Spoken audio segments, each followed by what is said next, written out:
Claudia, what would you like to hear inside that super secret embargoed room that Michael McKee would be in? What is the academic thing that would make you lean forward and listen to the Jackson Hole debate? I think a discussion of the neutral interest rate, like where people think it's going and what's the case, right? Where are we continuing trends? Are we not doing trends? There's usually a panel discussion in the mix, and we don't learn anything about it. And that one, I would almost bet that that's going to be the R-Star panel. Right. And those are really important discussions. The heart to me is, and this is serious mathematics, folks, the idea, the mystery of becoming anchored or unanchored. If this is the great fear, how close are we to an unanchored U.S. central bank policy?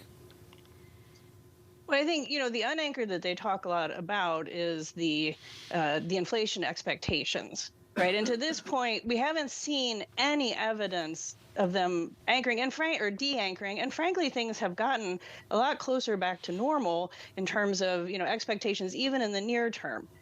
Now, there is a question if those expectations would move or the fundamentals of inflation would move, then we are in this conversation, is 2% the right number? And that's very much, all of this fits together. Their neutral rate of interest, what's the inflation we should be targeting. I agree with Mike, though, this is not going to be talked about because they're going to hold to 2%. And frankly, I will think they will hold it to the very end. There's also a question about the lag effects at a time where suddenly the long end of the yield curve, longer term bond yields are actually causing the restriction that the Fed's been looking for all this time. Are they going to openly welcome the move that we've seen, particularly in 10-year and 30-year Treasury yields?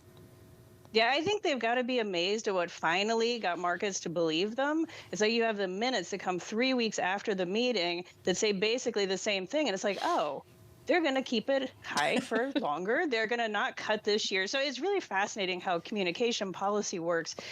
And, as much as markets want to know how long does it have to stay high to get inflation down, Fed officials would really like to know the answer to that. And that is not anything that's in this. What's the structural global economy shifts? That's, it's going to be data dependent, but you don't get to see into the future to see what the lags are. Especially at a time where for months and months, we weren't in a high yield environment on the long end. Yes, on the short term, but everyone was basically shrugging it off and saying, we will revert back to where we were before. There has been a shift in tone, but it has been recent, and you have seen financial conditions affected in a more material way. From your vantage point, how much do you think that now we're going to see the restriction that we've been waiting for that hasn't been coming through the market in the same kind of material way? Yeah, I think the Fed had to be heartened to see markets make a move like on the long end, that we're going to be in this for a while.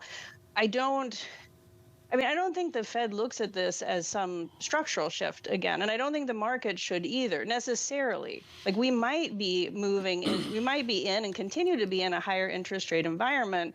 I think it's actually hard to make that case right now. So it's like you want to look out, years. Like I think it'll take years for us to get back down to, the interest rates really coming down, the Fed funds rate coming down.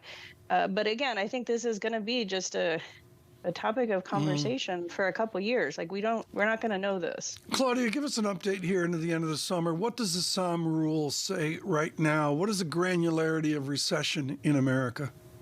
So we're not in a recession. I mean, you don't need the Sahm rule to tell you the labor market is incredibly strong.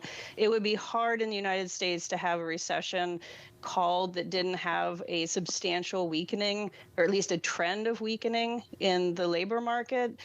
Now, I've said a lot of times that, this economy is not the way economies have been in the past. And so, we could have the Fed's forecast where, the unemployment rate goes up to 4, that would trigger the Sahm rule, and then it just kind of hangs at 4. Like that never has happened.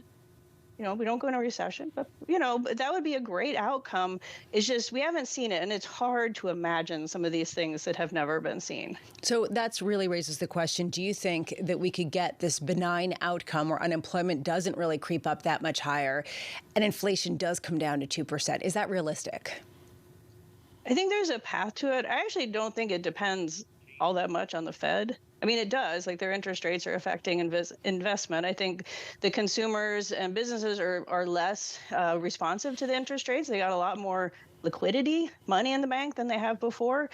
What has to happen is this disinflation that's coming from the rebalancing, the supply chains getting better, people going back to work, people's spending patterns getting more normal.